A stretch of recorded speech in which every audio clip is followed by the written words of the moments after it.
परमात्मा सर्व सृष्टि रचनहार कबीर देव प्रत्येक युग में इस धरा पर अवतरित होते हैं और एक आम जनसाधारण की तरह लीला करते हुए अपने वास्तविक घर यानी सतलोक की जानकारी भक्त समाज को देते हैं।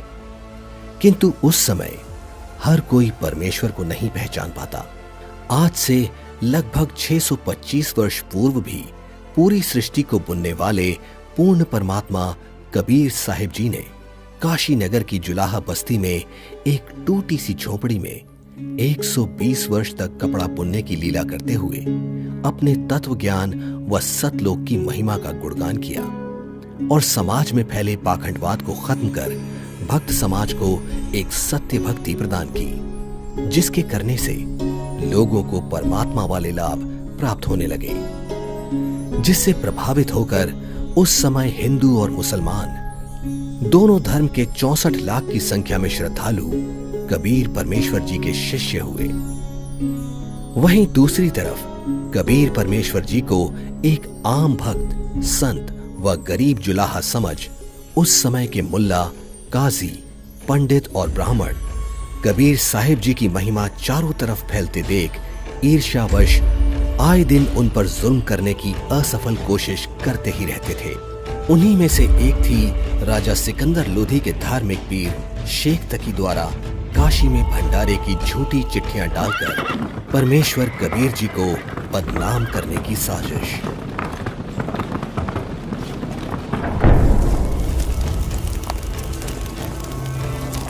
इस कबीर ने तो हम सभी का जीना हराम कर रखा है। हमने उसे मारने की कितनी बार कोशिश कर ली, लेकिन वो हर बार किसी न किसी तरह बच ही जाता है। अब नहीं बच पाएगा।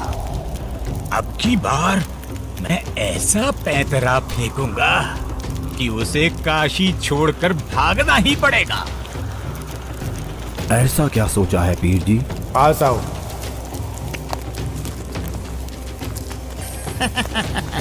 आपने भी क्या तरकीब सोची है? अब तो उसके लिए भारी मुसीबत आने वाली है। अगले ही दिन से एक पत्र भारतवर्ष के कोने कोने में सभी मठों, आश्रमों, मंदिरों में पहुंचने लगा।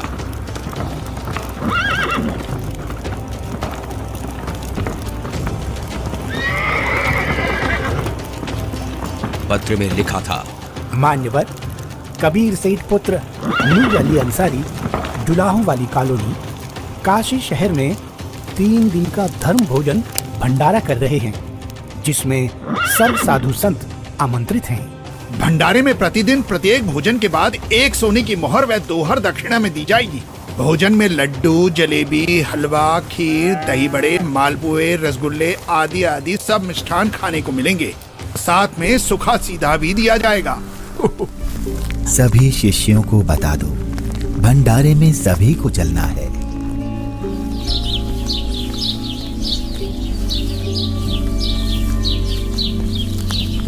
जगह जगह झूठी चिट्ठी के पहुंचते ही हर तरफ भंडारे की चर्चा होने लगी, जिसके बाद सोने की मुहर और दोहर के लालच में पूरे देश से लाखों की संख्या में लोग काशी में निश्चित दिन से पहले वाली रात्रि को ही पहुंचने लगे और देखते ही देखते पूरी काशी नगरी भंडारे में आए साधु संतों से भर जाती है। अरे भक्तों, आज इतनी भीड़ कैसे लगी है? तुम किस नींद में सोए हुए हो? तुम्हें पता नहीं यहाँ काशी में कबीर नाम का सेठ 3 दिन का भंडारा कर रहे हैं, जिसमें प्रत्येक भोजन के साथ एक सोने की मोहर व दोहर भी दी जाएगी। आपको कोई निमंत्रण पत्र मिला है? हाँ, ये देखो चिट्ठी। ये जरूर किसी की बदमाशी है। मुझे जल्दी से गुरुदेव को सब बताना चाहिए। गुरुदेव, गुरुदेव, गुरुदेव। क्या हुआ रविदास? गुरुदेव, आज तो अपनी काशी छुटेगी। उन दुष्टों ने तो हद कर दी। आपके नाम की झूठी चिट्ठी बंटवा रखी है कि कबीर सेठ पुत्र नीरू 3 दिवसीय भंडारा करेगा, जिसमें प्रत्येक भोजन के बाद खाने वाले को 1 सोने की मोहर और 1 दोहर भी दी जाएगी। अच्छा। और अब उस झूठी चिट्ठी को लेकर लाखों की तादाद में लोग भंडारे के लिए आए हुए हैं। रविदास, आज तो सारी सीमाएं पार कर दी हैं उन नादानों ने। मैं गरीब आदमी, मेरे पास तो अपने परिवार के लिए ही मुश्किल से अनाज होता है।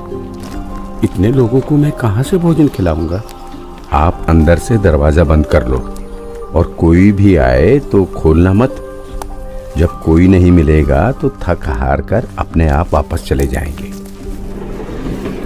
गुरुदेव, ये नकली धर्म के ठेकेदार रोज आपके खिलाफ कुछ ना कुछ षड्यंत्र रचते ही रहते हैं। कोई बात नहीं रविदास, जैसे तैसे आज का दिन और निकाल लेते हैं। रात को निकल जाऊंगा मैं अपने परिवार को लेकर कहीं दूर। तंग आ चुका हूं मैं इनके इन रोज रोज के कारनामों से। मैं बोलता सच्चाई हूं और ये समझते उसको निंदा है। आ जाओ रविदास, बैठ जाओ। दोनों भगवान को याद करते हैं। आपत्ति के समय उसी को याद करना चाहिए। वही सबकी लाज रखते हैं, हमारी भी रखेंगे। जिसके बाद परमेश्वर कबीर जी अपने 2 रूप धारण कर एक रूप में तो रविदास जी के साथ झोपड़ी में विराजमान रहते हैं तथा दूसरे रूप में ऊपर सतलोक में पहुंच जाते हैं।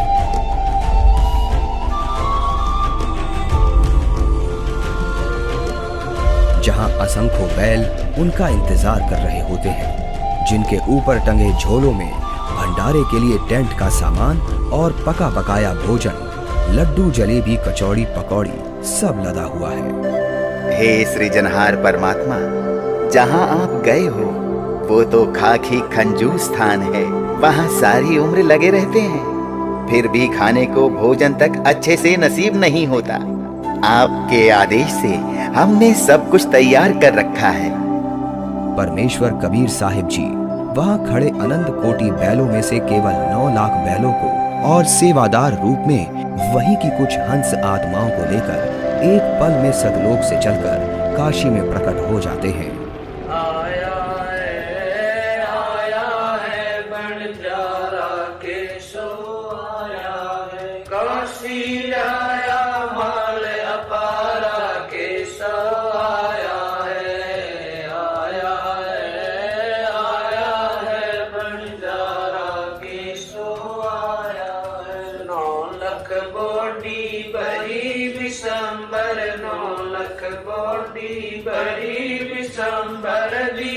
कबीर भंडारा के सो आया है, आया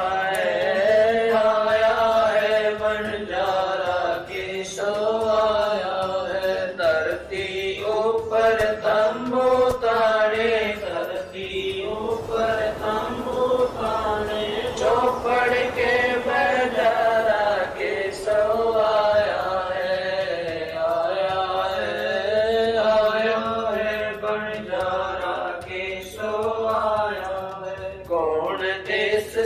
बालद आई, कौन देश से बालद आई, ना कहीं बजाने वाला के सो आया है, आया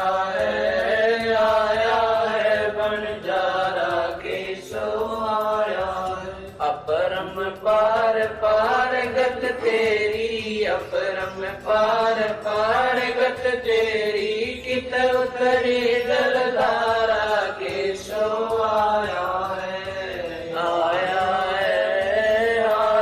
है बंजारा के सो आया है। साहूकार नहीं कोई जाके, साहूकार नहीं कोई जाके, काशी नगर मजारा के सो आया है,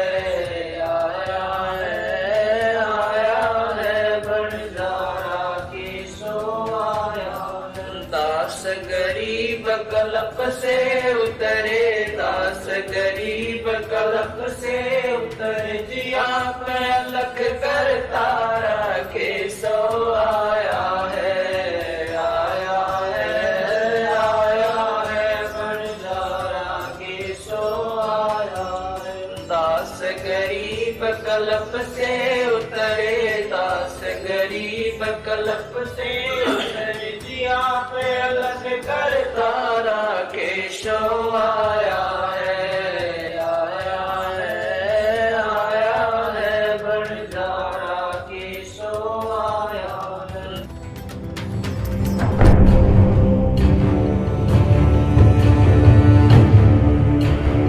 राजन, आपके गुरु का निमंत्रण आया है भंडारे का, आप चलेंगे नहीं क्या? गुरुदेव भंडारा करें और मैं न जाऊं, मैं अवश्य चलूंगा। काशी चलने की तैयारी की जाए।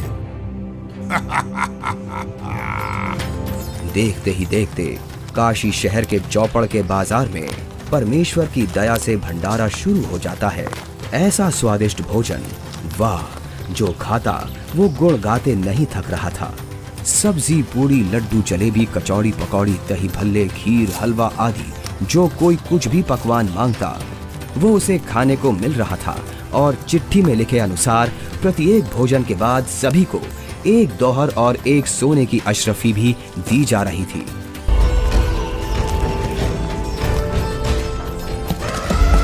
उधर से दिल्ली के बादशाह सिकंदर लोधी भी, जो परमेश्वर कबीर जी का शिष्य हो चुका था, अपने धार्मिक पीर शेख तकी के साथ भंडारे में पहुंच जाता है।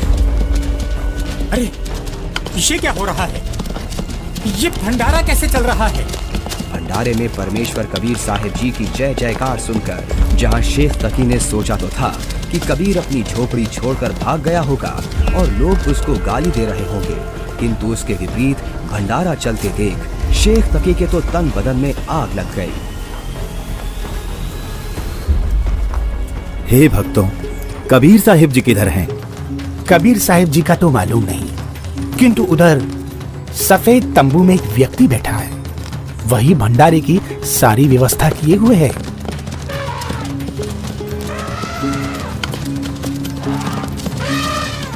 ये भंडारा कैसे चल रहा है?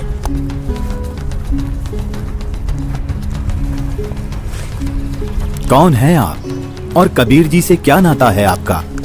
मैं एक बंजारा हूँ और कबीर जी मेरे पगड़ी बदल मित्र हैं। उनका संदेश मेरे पास गया था कि एक छोटा सा भंडारा करना है, थोड़ा सामान लेते आइएगा। और भंडारा चल रहा है। 18 लाख आदमी भोजन कर रहे हैं, ये इसे छोटा सा भंडारा कह रहा है।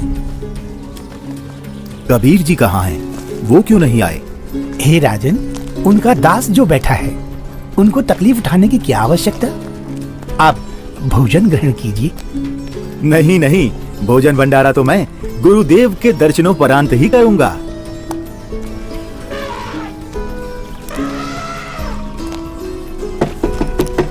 हे गुरुदेव, लगता है उन्होंने हमें यहाँ भी खोज लिया।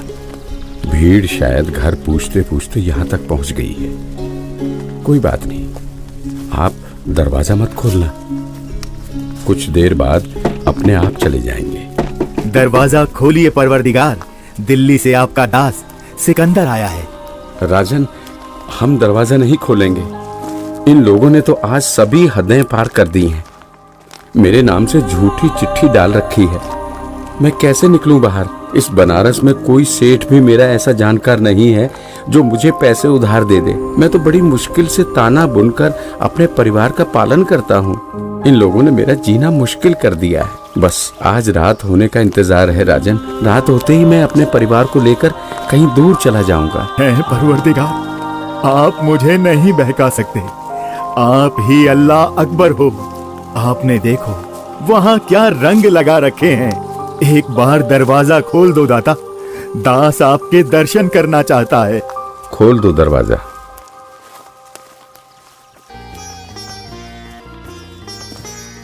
हे परवरदिगार, भंडारे में सभी जगह आपकी जय जयकार हो रही है। हर कोई आपके दर्शन करना चाहता है। दया करो परवरदिगार, दया करो। राजा सिकंदर लोधी के आग्रह करने पर परमेश्वर कबीर जी जैसे ही भंडारे में चलने के लिए खड़े होते हैं, तभी उनके सर पर अपने आप ही हीरे पन्ने से जड़ा हुआ एक बहुत ही सुंदर मुकुट आ जाता है और कुटिया से बाहर निकलते ही उस परम पिता पर आसमान से फूलों की वर्षा होने लगती है। रविदास जी, आज ये सेवा मुझ दास को दे दीजिए। आप तो रोजाना करते हो।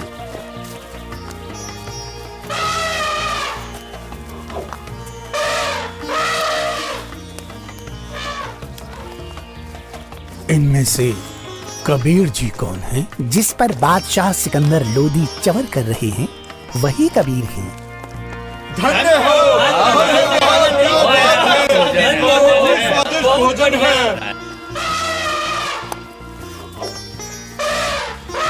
इसके बाद कबीर साहिब जी अपने ही दूसरे रूप केशव से मिलने के लिए उनके तंबू में आते हैं और जो ही परमेश्वर कबीर जी तंबू में प्रवेश करते हैं तो देखते ही देखते अपने आप उनके लिए एक सुंदर सिंहासन लगने लग जाता है, जिस पर चारों तरफ हीरे पन्ने मोती जड़े हैं। परमेश्वर कबीर साहिब जी आसन ग्रहण करते हैं। उधर परमेश्वर को देखने के लिए भंडारे में आई लाखों की भीड़ टेंट के चारों तरफ इकट्ठा हो जाती है, जिसके बाद केशव रूप परमात्मा कबीर जी से कहते हैं, हे परमेश्वर, आप अपने अद्भुत लोक को छोड़कर इस झूठ कपट वाले लोक में क्यों आ गई? आप इनका भला सोचते हो, इनको अमृत भोजन खिला रहे हो और ये आप ही के विरुद्ध इकट्ठा हुए रहते हैं। केशव, सब लोग मैंने ही रचे, सबका धारण पोषण मैं ही करता हूँ। तू मेरे दुख को नहीं जानता, ये सब मेरे बच्चे ही हैं। अपनी अज्ञानता से ये काल के जाल में फंसकर भयंकर कष्ट उठा रहे हैं और उसी काल के प्रभाव से ये आज मुझे अपना दुश्मन मान रहे हैं। मैं इनको सत भक्ति देकर वापस लेने के लिए आया हूँ। परमेश्वर जी, आप हंस लोक को छोड़ इस जीव लोक में आए, जिनका हाड़, चाम और रक्त का बना शरीर है, जिसमें विष्ठा भरी पड़ी है। आप इनसे कैसे भक्ति कराओगे? केशव, भैंस या गाय आदि को बच्चा होने से पहले उसमें सिर्फ हाड़ चाम होता है, दूध नहीं होता। और जब बच्चा हो जाता है तो उसी हाड़ चाम के शरीर से दूध की बाल्टी भी भर जाती है। ठीक इसी प्रकार मैं इनमें भक्ति प्रवेश करूंगा और उस भक्ति से इस हाड़ चाम के शरीर में ही इनको सतलोक प्राप्ति होगी। हे परमेश्वर, ऐसे लोक में जहाँ जमीन पर पांव रखते ही दंड लगता है, ऐसे गंदे लोक में आपकी रहनी पर मैं बलिहारी हूँ। वही शेख तकी की चाल उसी पर उल्टी पड़ गई। उसने लोगों को इकट्ठा तो इसलिए किया था कि कबीर किसी को भोजन करा नहीं पाएगा और लोग उसको गालियां देंगे, लेकिन कबीर जी ने उन इकट्ठा हुए लाखों भक्तों को 3 दिन तक मोहन भोजन भी खिलाया और सोने की मोहर व दोहर देकर सत्संग से उनका अज्ञान अंधेरा भी हटाया। फिर भी ये सब शेख तकी से देखा नहीं गया। उसके अंदर जलती ईर्ष्या की आग इतने महान समागम में भी कमी ही ढूंढ रही थी और इसी आग में शेख तकी मुंह बनाकर सिकंदर लोधी से कहने लगा, चलो राजन, इसने क्या भंडारा किया है? बहुत अच्छा सा किया है। ऐसे ऐसे तो हम 100 भंडारे कर देंगे। शेख तकी ने जब इतना कहा ही था कि बोलते बोलते उसका मुंह टेढ़ा का टेढ़ा ही रह गया और वो गूंगा बहरा भी हो गया। उसने कुल 52 बार कबीर साहिब जी पर जुल्म किए, परंतु ये उसके जीवन की आखिरी बकवाद थी जो उसने कबीर परमेश्वर जी के साथ की। 3 दिन तक समागम चला। तीसरे दिन सेवकों ने बचा हुआ सामान व टेंट आदि बैलों पर लाद दिया और चल पड़े।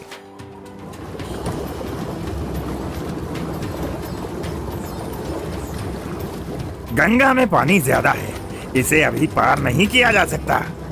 हाँ हाँ, अभी मत जाओ। बंजारे और बैल जैसे ही गंगा के किनारे पहुंचे तो गंगा का पानी एकदम कम हो जाता है और फिर सारे बैल निकल जाते हैं, जिसके बाद गंगा का पानी फिर से ओवरफ्लो होकर बहने लगता है, जिसे देख वहां खड़ी भीड़ आश्चर्यचकित रह जाती है। जाइए केशव, कहीं आपके बंजारे दूर ना निकल जाएं।